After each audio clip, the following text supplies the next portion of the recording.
ರಾಜ್ಯದಲ್ಲಿ ಬಸ್ ಪ್ರಯಾಣ ದರ ಹೆಚ್ಚಿಸಿದ ಫ್ರೀ ಗ್ಯಾರಂಟಿ ಸರ್ಕಾರ. ಭಾನುವಾರದಿಂದಲೇ 15% ಹೆಚ್ಚಿನ ದರ. ಸ್ತ್ರೀಯರಿಗೆ ಶಕ್ತಿಯ ಫ್ರೀ, ಪುರುಷರಿಗೆ 15% ಹೊರೆಯ ಬರೆ. ಸುಲಿಗೆಗೆ ಇಳಿದ ಗ್ಯಾರಂಟಿ ಸರ್ಕಾರ ಪುರುಷರ ವಿರೋಧಿಯ? ಸರ್ಕಾರಿ ಬಸ್ ದರ ಹೆಚ್ಚಳದ ಚಾಳಿ ಖಾಸಗಿ ಬಸ್ಗೂ ಬರುತ್ತಾ?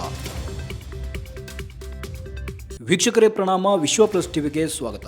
ವೀಕ್ಷಕರೇ, ಕರ್ನಾಟಕದ ಫ್ರೀ ಗ್ಯಾರಂಟಿ ಸಿದ್ದರಾಮಯ್ಯ ಸರ್ಕಾರ ರಾಜ್ಯದ ಮತದಾರರಿಗೆ ಹೊಸ ಇಂಗ್ಲಿಷ್ ವರ್ಷದ ಆರಂಭದಲ್ಲೇ ಬಸ್ ಪ್ರಯಾಣ ದರ ಹೆಚ್ಚಿಸಿ ಬಿಗ್ ಶಾಕ್ ನೀಡಿದೆ. ರಾಜ್ಯದಲ್ಲಿ ಮತದಾರ ಯಾವುದೇ ಕೋರಿಕೆ ಇಡದಿದ್ರೂ ಕಾಂಗ್ರೆಸ್ ಕಳೆದ ಚುನಾವಣೆ ಸಂದರ್ಭದಲ್ಲಿ ಅಧಿಕಾರದ ದಾಹ ಈಡೇರಿಸಿಕೊಳ್ಳೋಕೆ ಸ್ತ್ರೀಯರಿಗೆ ಫ್ರೀ ಬಸ್ ಪ್ರಯಾಣದ ಶಕ್ತಿ ಯೋಜನೆ ಜಾರಿಗೆ ತಂದು ಪುರುಷ ಮತದಾರರನ್ನ ಕಾಲ್ಕಸ ಮಾಡಿ ಮೆರೆದಿತ್ತು. ಇದೀಗ ಆ ಶಕ್ತಿ ಯೋಜನೆಯ ಹೊರೆ ಸರಿದೂಗಿಸಲು ಎಂಬಂತೆ ಏಕಾಏಕಿ ಒಂದೇ ಸಲಕ್ಕೆ 15% ಪ್ರಯಾಣ ದರ ಹೆಚ್ಚಿಸಲು ಸಿದ್ದರಾಮಯ್ಯ ಮಂತ್ರಿ ಪರಿಷತ್ ಅಸ್ತು ಎಂದಿದೆ. ಕಾಂಗ್ರೆಸ್ ಸರ್ಕಾರದ ಈ ತೀರ್ಮಾನ ನಾಳೆ ಭಾನುವಾರ ಅಂದ್ರೆ ಜನವರಿ 5, 2025ರಿಂದಲೇ ಜಾರಿಗೆ ಬರುತ್ತದೆ ಎಂಬುದನ್ನ ಜನಸಾಮಾನ್ಯರ ತಿಳುವಳಿಕೆಗೆ ಇರಬೇಕಾಗಿದೆ. ಆದ್ದರಿಂದ ಮನೆಯಿಂದ ಹೊರಗೆ ಹೋಗುವಾಗ ಪುರುಷ ಪ್ರಯಾಣಿಕರು ಜೇಬ್ನಲ್ಲಿ ಸಾಕಷ್ಟು ಹಾರ್ಡ್ ಕರೆನ್ಸಿ ಇಟ್ಕೊಂಡೇ ಪ್ರಯಾಣಿಸಬೇಕಾದಂತಹ ಸಂದಿಗ್ಧ ಪರಿಸ್ಥಿತಿ ಎದುರಾಗಿದೆ.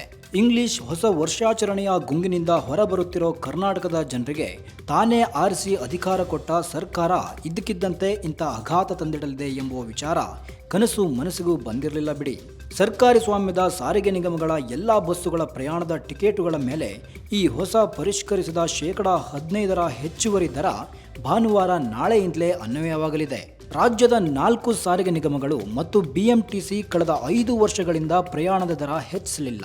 ಈ ದಿನಗಳಲ್ಲಿ ಡೀಸೆಲ್ ಬೆಲೆ ಹೆಚ್ಚಾಗಿದೆ, ನೌಕರರ ಸಂಖ್ಯೆ ಹೆಚ್ಚಾಗಿದೆ ಮತ್ತು ನಿರ್ವಹಣಾ ವೆಚ್ಚ ಕೂಡ ದುಬಾರಿಯಾಗಿದೆ ಅಂತೆ. ಹೀಗೆ ಎಲ್ಲ ಮಗ್ಗಲಿನಿಂದ ಸಾರಿಗೆ ಸಂಸ್ಥೆಯ ನಿರ್ವಹಣೆ ಭರಿಸಲು ಸಾಧ್ಯವಾಗದ ಪರಿಸ್ಥಿತಿಗೆ ಬಂದು ತಲುಪಿದ್ದಾವಂತೆ ಸಾರಿಗೆ ನಿಗಮಗಳು. ಆದ್ದರಿಂದ ನಿಗಮಗಳು 30% ಹೆಚ್ಚಿಸಲು ಕೋರಿಕೆ ಇಟ್ಟಿದ್ವು. ಆದರೆ ಸಾರ್ವಜನಿಕ ಪ್ರಯಾಣಿಕರನ್ನ ಗಮನದಲ್ಲಿಟ್ಟುಕೊಂಡು ಕೇವಲ 15% ಪ್ರಯಾಣದ ದರ ಹೆಚ್ಚಿಸಲಾಗಿದೆ.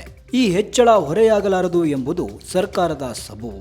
ಸುಸ್ಥಿತಿಯಲ್ಲಿದ್ದ ಸಾರಿಗೆ ನಿಗಮಗಳು ಆರ್ಥಿಕ ನಷ್ಟ ಅನುಭವಿಸಲು ಪ್ರಯಾಣಿಕರು ಕಾರಣನಾ? ನಿಗಮಗಳ ಆರ್ಥಿಕ ಹೊರೆಯನ್ನು ಡ್ರೈವರ್, ಕಂಡಕ್ಟರ್ ಅಥವಾ ಬೇರೆ ಬೇರೆ ಸ್ತರದಲ್ಲಿರುವ ನಿಗಮದ ನೌಕರರು ಮತ್ತು ಪ್ರಯಾಣಿಕರಿಗೆ ಈ ಆರ್ಥಿಕ ಹೊರೆ ಭರಿಸೋ ಜವಾಬ್ದಾರಿ ಇಲ್ವೇ ಇಲ್ಲ.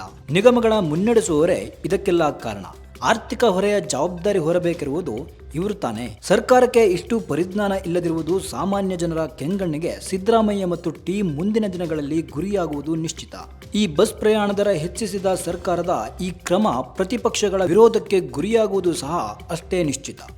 ಕಾಲಕಾಲಕ್ಕೆ ದರ ಪರಿಷ್ಕರಣೆ ಬೇಕು, ಆದರೆ ಒಂದೇ ಸಲ 15% ದರ ಏರಿಕೆ ಮಾತ್ರ ಜನರ ಕಿಸೆಗೆ ಕತ್ತರೆ ಹಾಕಿದ ಕ್ರಮವಾಗಿದೆ. ತೆಲಂಗಾಣ, ಮಹಾರಾಷ್ಟ್ರ ಹಾಗೂ ಆಂಧ್ರ ಪ್ರದೇಶ ರಾಜ್ಯಗಳ ಬಸ್ ದರಗಳಿಗಿಂತಲೂ 15% ಹೆಚ್ಚಿಸಿದ ನಂತರವೂ ಕರ್ನಾಟಕದಲ್ಲಿ ಪ್ರಯಾಣ ದರ ಕಡಿಮೆ ಇರಲಿದೆ ಎಂಬುದು ಸರ್ಕಾರದವರು ತಮ್ಮನ್ನು ತಾವು ಸಮರ್ಥಿಸಿಕೊಳ್ಳುವ ಮಾತು. ಪ್ರಯಾಣ ದರ ಹೆಚ್ಚಳದಿಂದ ಸಾರಿಗೆ ನಿಗಮಗಳಲ್ಲಿ ಕೆಲಸ ಮಾಡುತ್ತಿರುವ 90% ಪುರುಷ ನೌಕರರಿಗೆ ಅನುಕೂಲವಾಗಲಿದೆಯಂತೆ. ಆದ್ದರಿಂದ ತಮ್ಮ ಸರ್ಕಾರ ಯಾರ ಪರ ಅಥವಾ ಯಾರ ವಿರೋಧ ಅಲ್ಲವೆಂದು ಸಚಿವ ಎಚ್.ಕೆ. ಪಾಟೀಲ್ ತಮ್ಮ ಸರ್ಕಾರದ ತೀರ್ಮಾನದ ಬಗ್ಗೆ ಸಮರ್ಥಿಸಿಕೊಳ್ತಾ ಇದ್ದಾರೆ. ಬಸ್ ಪ್ರಯಾಣ ದರ ಏರಿಕೆ ವಿಚಾರ ಇದೇನೇ ಇರಲಿ, ಶಕ್ತಿ ಯೋಜನೆಯಿಂದ ಸ್ತ್ರೀಯರಿಗೆ ಬಸ್ಸುಗಳಲ್ಲಿ ಫ್ರೀ ಓಡಾಟಕ್ಕೆ ಜಾಗ ಕೊಟ್ಟು ಸ್ತ್ರೀಯರು ಬಳಸಿದ ಬಸ್ ಸೇವೆಯ 18 ತಿಂಗಳ ಪೂರ್ತಿ ಹೊರೆ ಈಗ ಪುರುಷ ಪ್ರಯಾಣಿಕರ ಕಿಸೆಯಿಂದ ಏಕಕಾಲಕ್ಕೆ ಕಿತ್ತುಕೊಳ್ಳುವ ಸರ್ಕಾರದ ನಿಲುವು ಪುರುಷ ವಿರೋಧಿಯಾಗಿದೆ ಎಂದೇ ಬಿಂಬಿತವಾಗಿದೆ. ಸರ್ಕಾರದ ಈ ದರ ಏರಿಕೆ ಕ್ರಮ ಮುಂದಿನ ದಿನಗಳಲ್ಲಿ ಖಾಸಗಿ ಬಸ್ ಸೇವೆಯಲ್ಲೂ ಪ್ರಯಾಣಿಕರನ್ನ ಬಿಸಿ ಮುಟ್ಟಿಸುವುದು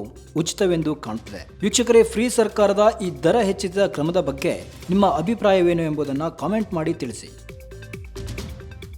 ನ್ಯೂಸ್ ರಿಪೋರ್ಟ್, ವಿಶ್ವ ಪ್ಲಸ್ ಟಿವಿ. ವಿಶ್ವ ಪ್ಲಸ್, ಜನಹಿತಕ್ಕಿದು ಜ್ಞಾನದ ಜಾಲ.